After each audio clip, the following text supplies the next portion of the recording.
Велосипедные дорожки во Владикавказе требуют серьезных доработок. Мэр Владикавказа Сергей Зантьев совместно с журналистами провел велопробег, в ходе которого и были выявлены недостатки. Колонна проехала по главному велосипедному маршруту города от Тернкура-Нартон вдоль набережной Терека до математического лицея.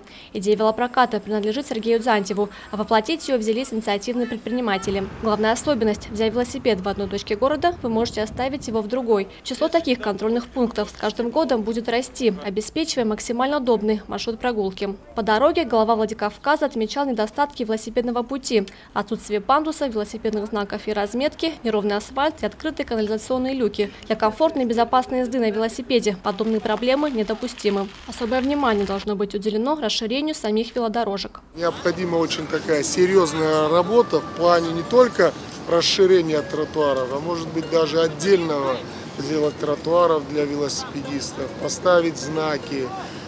Определенный, вот видели, переход через дорогу был такой довольно сложный. То есть весь комплекс работ, конечно, он довольно серьезный, но тем не менее первый этап заложен, и мы обязательно сейчас проектируем, помимо той схемы, которая утверждена с Союзом, с Федерацией велоспорта, мы утвердили. Но мне кажется, надо и БАМ, район БАМа задействовать. Долгое время не получалось связать новую набережную со стороны водной станции со старой, идущей за чугунным мостом. Когда стало ясно, что сделать небольшой тоннель невозможно, добавили специальный проезд под мостом. Для культуры велотранспорта, по словам главы АМС, будет разработана новая схема расположения дорожек. Также в планах включить велотреки в реконструкцию дороги от Барбашова до Дендрария. Единственная преграда перед скорейшим осуществлением задуманного – нехватка финансирования. Надо не латать, залатывать, это целую такую программу разрабатывать с тем, чтобы, еще раз повторюсь, город Владикавказ был таким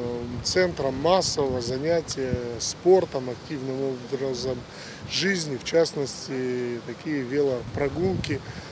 Первый этап, повторюсь, мы уже завершили, вот велопрокат существует, уже 3 проката есть, у них они поделились, наверное, с планами, что еще несколько прокатных пунктов будет по городу, и уже следующий этап за массовостью, ну, а последний, конечно, привести в полном соответствии с той программой, которую нам надо разработать. Приобщить республику к спорту можно и нужно. В ходе поездки у градоначальника появилась идея провести День велосипедиста. К этому времени Сергей Зантьев пообещал привести трассу в должный порядок, чтобы она соответствовала общепринятым стандартам.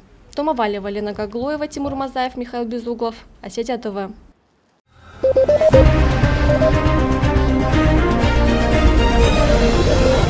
Thank you.